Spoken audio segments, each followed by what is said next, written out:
Thanks everybody for joining this session.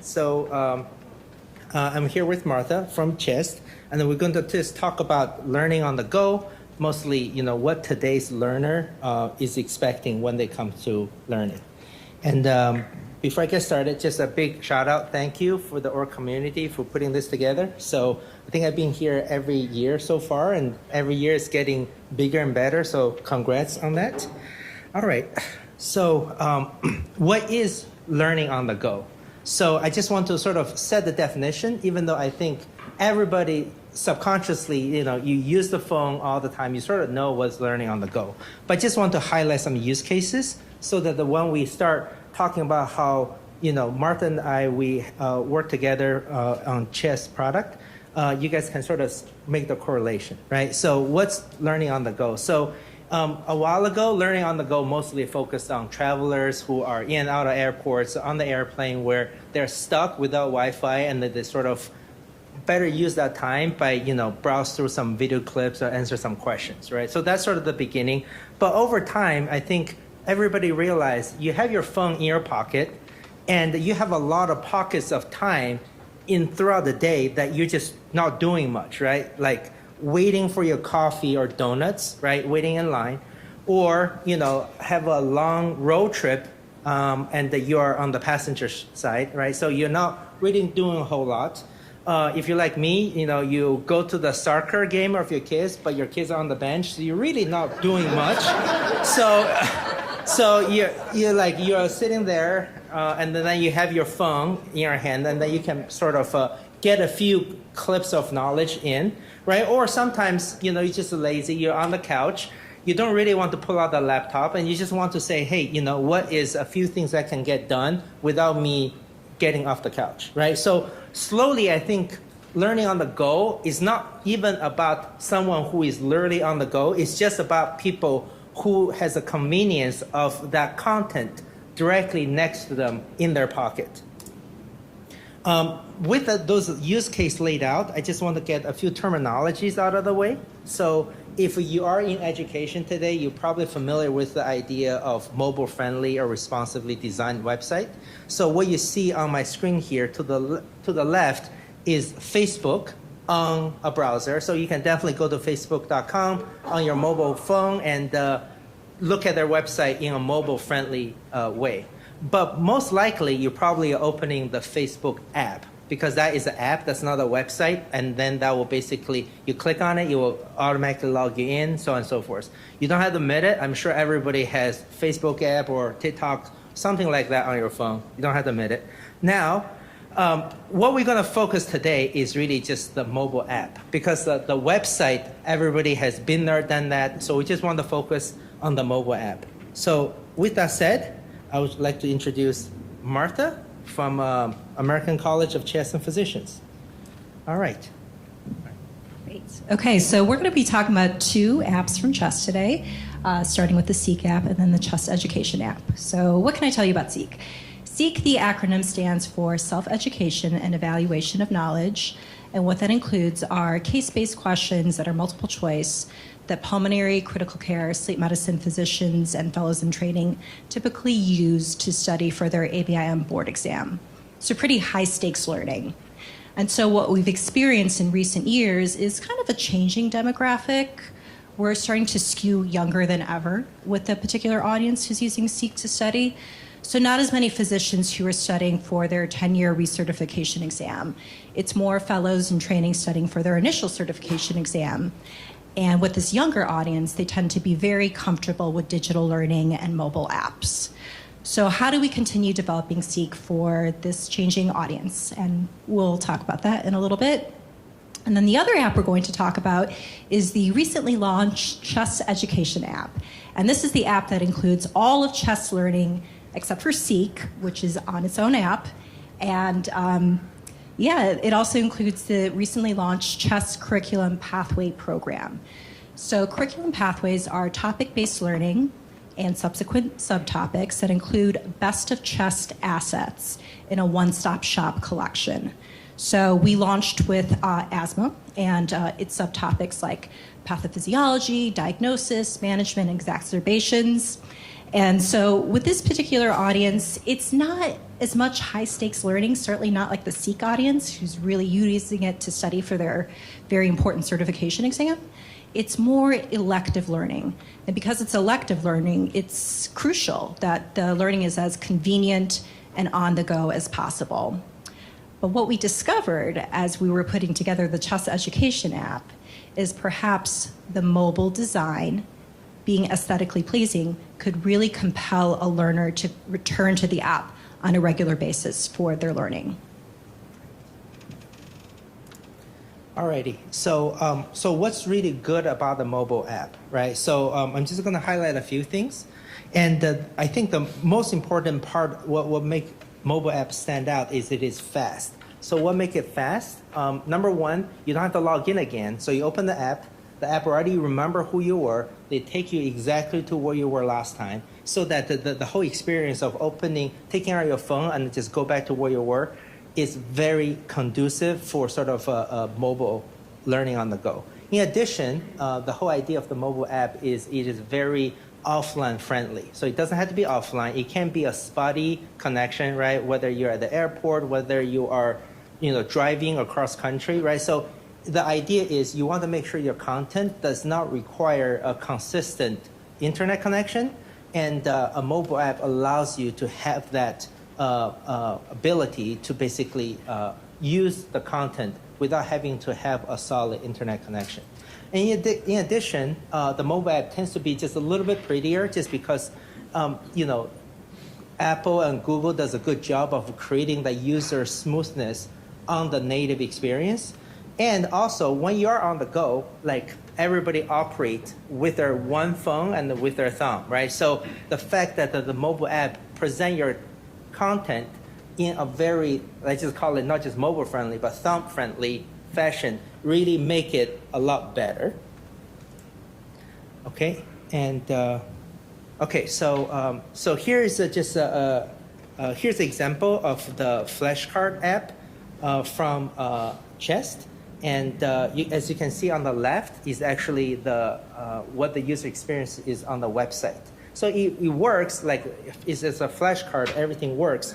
But on the right-hand side, you will see that it's a much more like intuitive manner for the user when they go through the mobile app using the flashcard. Right, and so what I love about flashcards on mobile app is I'm literally holding the phone with one hand here, and I'm reading the question stem and the answer choices, and I'm clicking with my thumb to get the correct answer.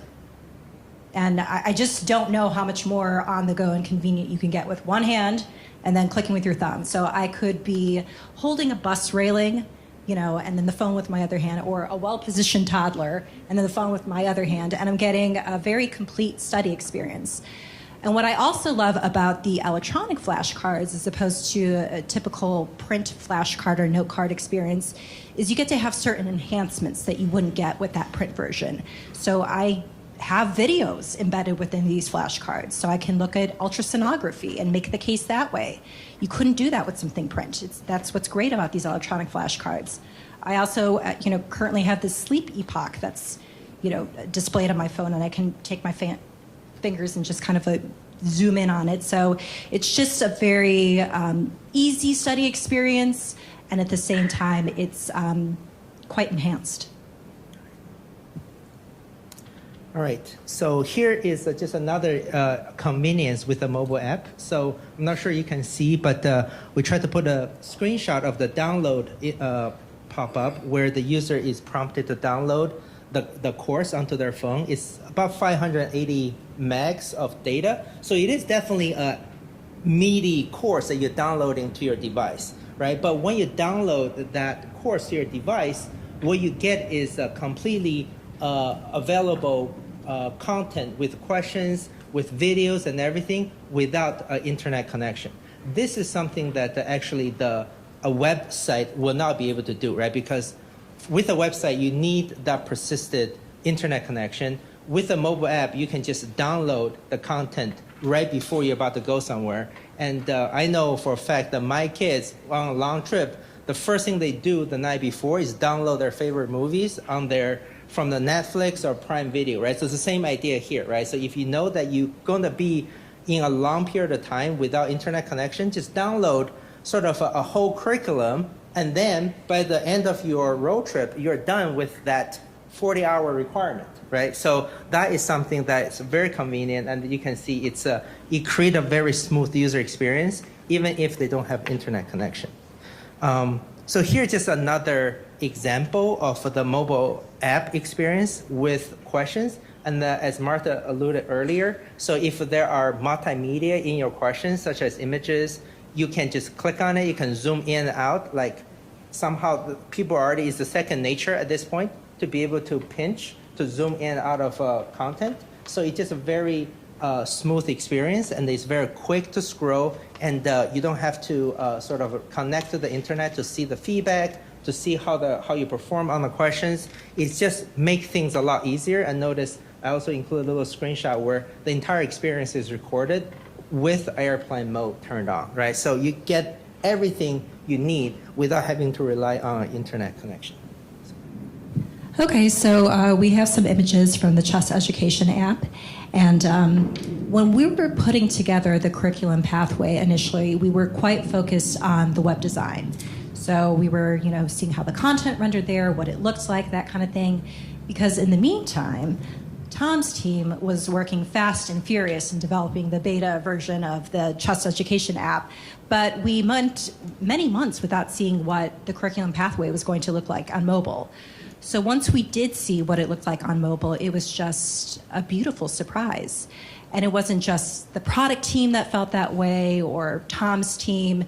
We shared the mobile app with kind of neutral third parties, people who were just completely uninvolved with the actual curriculum pathway, and then some test learner audiences. And it was very similar feedback. They thought that it looked very nice on the mobile app. And it's kind of hard for me to quantify exactly what makes the mobile app prettier, but I think I've nailed it down to a couple of things. What's nice is that we have elimination of white space in the mobile app. So you just kind of scroll through it and you go through video assets that have images associated with it, very colorful images, and then applicable descriptions. And so unlike the web version, you just kind of can eliminate some of that white space that we have. And then the other thing that I noticed with it is that some of the images are clearer on the mobile app. So it's not as grainy. You get to see a lot of the images quite clearly on the mobile app. And Tom, I know you have some theories as to why that's the case, but just an overall pretty experience on the mobile app. And we truly feel that when you just kind of scroll through it and just see these engaging images and, just overall impressive design, that it really can compel a learner to conveniently return to the app again and again to study. All right, so I just want to sort of repeat what Martha said, right? So the app does feel a lot more, I don't know how to say, like buttery or sexy, right? Like when you go through the app, there's a lot of big images, and that's really because Martha and her team did a lot of work to get the good videos, get a good cover image for all the product in the system. But the idea is those really pop, right? And not only those pop, but the smoothness of the native app where the user sort of engage with your content, where when you click on video, there is no delay, video just plays because everything is already native on the app. There's just something about it that, I would say through hard work from Chess team, and also Apple and Google does a good job of making the user experience just a lot smoother, that overall it become a much more inviting experience. Even if it's the same content, it does become a little bit of a different experience on the mobile app. And we sort of can see how the user can come back much more frequently when the content is much more accessible, or as we say in the beginning, it's a learning on the go. So that is, go back. So that is my and Martha's presentation. So any questions?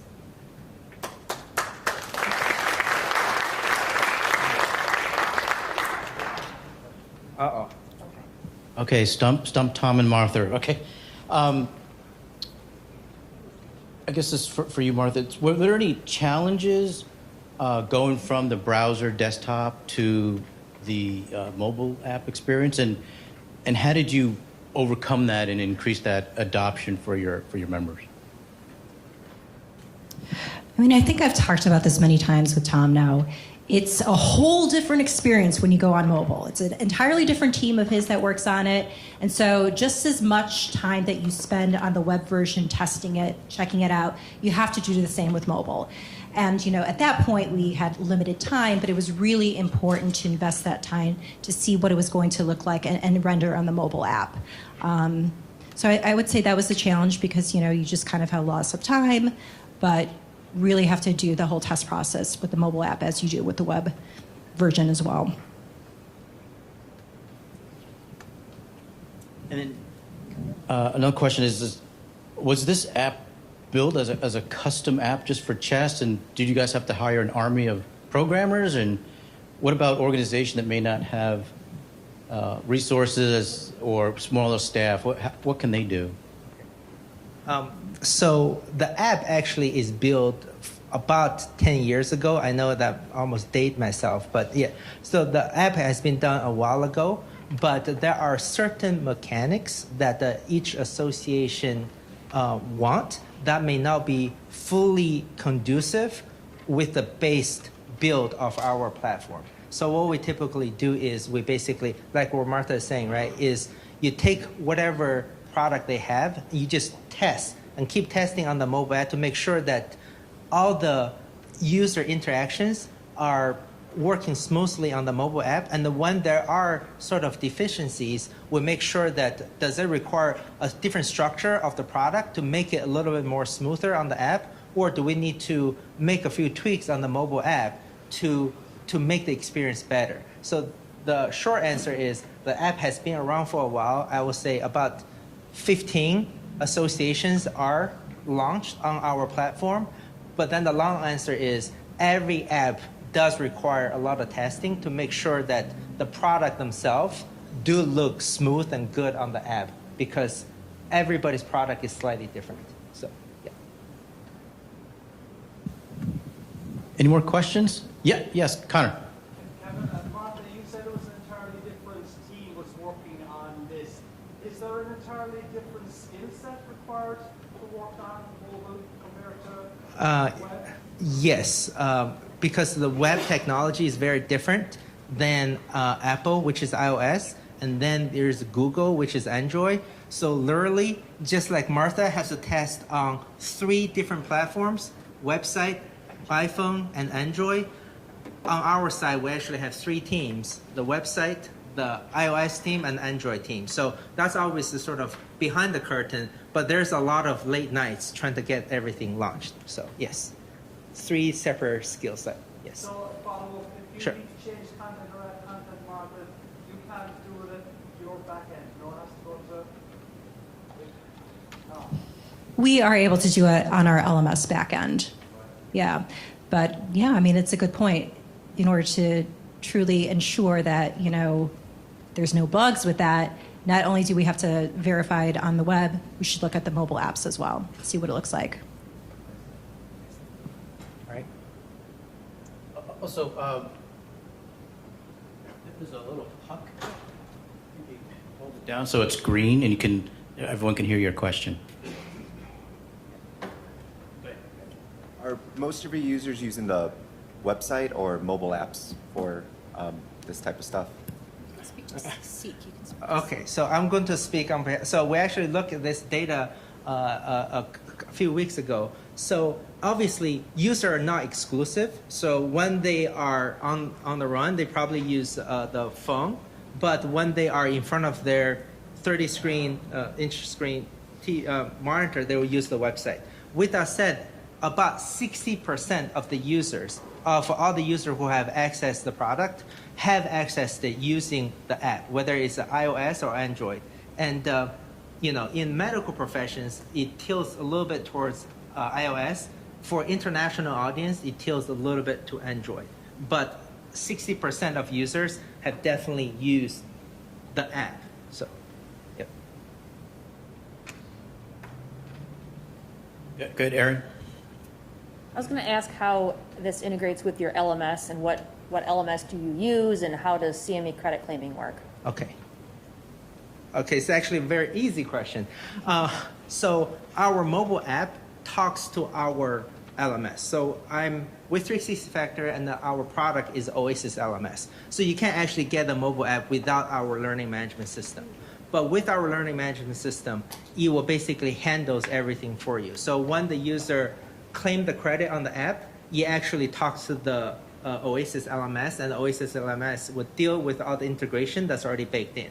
And when the user answer a few questions, watch a few videos, all the progress is synchronized over. So I always joke that, if you have a comment on Facebook, the website, when you go to the app, the comment is there, right? So it's the same idea here. Whether a learner engage with your content on the phone or on the website, they all funnel back to the website. And it's one place where they can hop around between devices if they really want to, and then pick up where they left off. So. Make sense? Is your app an Oasis-based product, or? Yes, it's an add-on to our overall platform. So you can just go with the LMS, or if you want a little bit extra, you can purchase the add-on, which is the mobile app. Yes.